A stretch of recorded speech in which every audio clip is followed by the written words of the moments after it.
দেশের একমাত্র রাষ্ট্রীয় তেল শোধনাগার ইস্টার্ন রিফাইনারি লিমিটেডের সক্ষমতা বাড়াতে $1 বিলিয়ন বা $100 কোটি ঋণ নিচ্ছে সরকার। ইসলামিক ডেভেলপমেন্ট ব্যাংক বা আইএসডিবির কাছ থেকে বাজারভিত্তিক ও উচ্চ সুদের এই ঋণ নেওয়ার অনুমোদন দিয়েছে সরকারের অনমনীয় ঋণ সংক্রান্ত কমিটি। এই ঋণের সুদের হার দাঁড়াবে প্রায় 7%। জ্বালানি নিরাপত্তা নিশ্চিত ও নিজস্ব তেল পরিশোধন সক্ষমতা বাড়াতে বড় অঙ্কের ঋণের পথে হাঁটছে সরকার।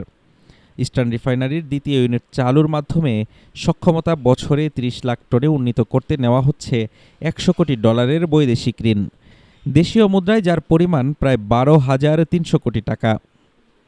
এই অর্থ দিচ্ছে আন্তর্জাতিক সংস্থা ইসলামিক ডেভেলপমেন্ট ব্যাংক বা আইএসডিবি, তবে সহজ শর্তে নয়। লিজ ফাইন্যান্সিং মডেলে সম্পূর্ণ বাজারভিত্তিক কঠিন শর্তে আসছে এই ঋণ, যেখানে রেয়াতি সুবিধাও মিলবে বেশ কম।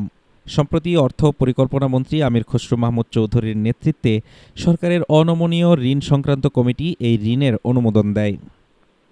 অন্য উন্নয়ন সহযোগীদের তুলনায় এই ঋণের ব্যয় অনেক বেশি। যুক্তরাষ্ট্রের কেন্দ্রীয় ব্যাংক নিয়ন্ত্রিত আন্তর্জাতিক সূচক সুফর এর সাথে অতিরিক্ত 1.60% স্প্রেড যোগ করে নির্ধারিত হবে সুদের হার। বর্তমানে সোফর রেট 5% হওয়ায় মোট সুদের হার দাঁড়াবে অন্তত 6.60%, যা অন্যান্য খরচের কারণে প্রায় 7% ছুঁয়ে যাবে। সংশ্লিষ্টরা বলছেন, বৈশ্বিক ও অভ্যন্তরীণ প্রেক্ষাপটে দেশের সামষ্টিক জ্বালানি সংকট মেটাতে এই কঠিন শর্তই মেনে নিতে হচ্ছে সরকারকে।